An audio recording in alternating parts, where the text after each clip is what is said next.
श्री सच्चिदानंद सद्गुरु साईनाथ महाराज की जय। आइए श्री साईं सच्चरित्र का तीसरा अध्याय रोहिला की कथा हम सब इस कथा को श्रवण करेंगे और ध्यानपूर्वक सुनेंगे।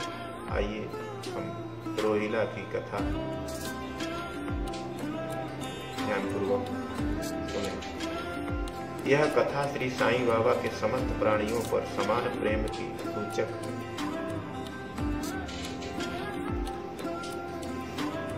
एक समय रोहिला जाति का एक मनुष्य शिरडी में आया। वह ऊंचा, पूरा, सुदृढ़ और सुगंधित शरीर का था।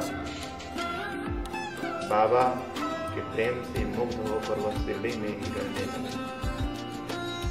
वह आठों प्रहर अपनी उच्च और कर्कश आवाज में कुरान शरीफ के कलमे पढ़ता और अल्लाह अकबर के नारे लगाता था। शिरडी के अधिकांश लोग खेतों में दिन भर काम करने के पश्चात जब रात्रि में लौटते तो रोहिला का कर्कश पुकार उनका स्वागत करती थी।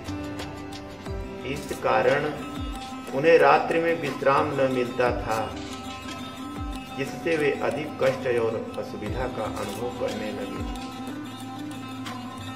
कई दिनों तो वे मौन रहे, परंतु जब कष्ट असहनीय हो गया तब उन्होंने बाबा के समीप जाकर रोहिला को मनाकर इस उत्पात को रोकने की प्रार्थना की। बाबा ने उन लोगों की इस प्रार्थना पर ध्यान नहीं दिया।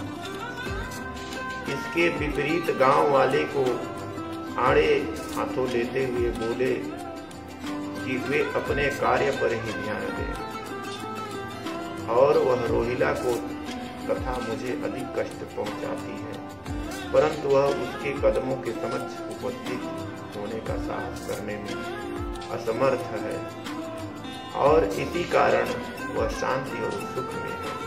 यथार्थ में रोहिला की कोई पत्नी न थी। बाबा का संकेत केवल कुविचारों की ओर था। अतः उन्होंने रोहिला के पक्ष का समर्थन कर ग्रामवासियों को शांतिपूर्वक थोड़े समय तक उत्पात सहन करने का परामर्श दिया। बाबा के मधुर अमृतो उपदेश। एक दिन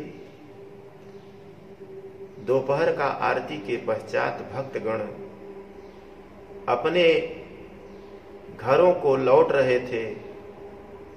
तब बाबा ने निम्नलिखित अति सुंदर उपदेश दिया।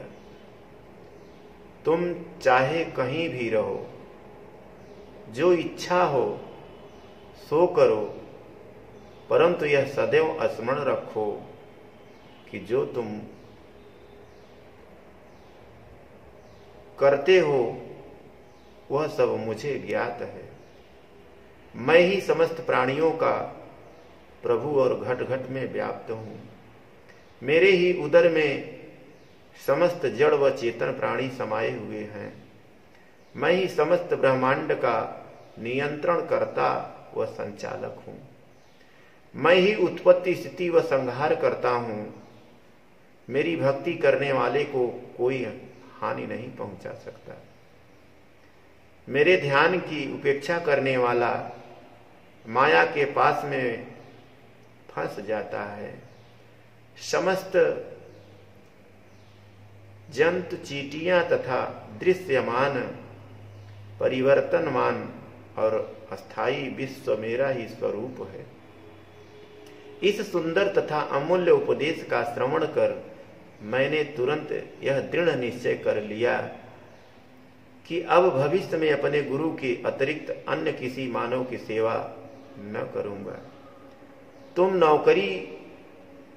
तुझे नौकरी मिल जाएगी। बाबा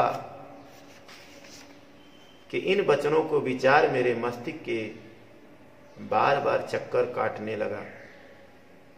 मुझे विचार आने लगा, क्या सचमुच ऐसा घटित होगा? भविष्य की घटनाओं से स्पष्ट है कि बाबा के वचन सत्य निकले और मुझे अल्पकाल के लिए नौकरी मिल गई।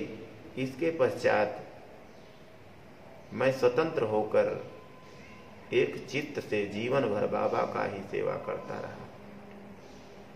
इस अध्याय को समाप्त करने से पूर्व पाठकों से विनम्र प्रार्थना है कि वे समस्त बाधाएं जैसे आलस्य, निद्रा, मन की चंचलता व इंद्रिय आसक्ति दूर कर और एक चित्त हो अपना ध्यान बाबा की लीलाओं की ओर दें और स्वाभाविक प्रेम निर्माण कर भक्ति रहस्य को जाने तथा अन्य साधनाओं से व्यर्थ भ्रमित न हो। उन्हें केवल एक ही सुगम उपाय का पालन करना चाहिए और वह है श्री साईं लीला का श्रवण।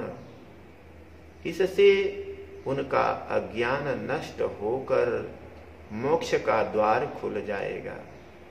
जिस प्रकार अनेक स्थानों में भ्रमण करते हुए भी लोभी पुरुष अपने गड़े हुए धन के लिए सतत चिंतित रहता है, उसी प्रकार श्री साईं को अपने हृदय में धारण करो। अगले अध्याय में श्री साईं बाबा के शिरडी आगमन का वर्णन होगा। बोलो श्री सच्चिदानंद सद्गुरु साईनाथ महाराज की।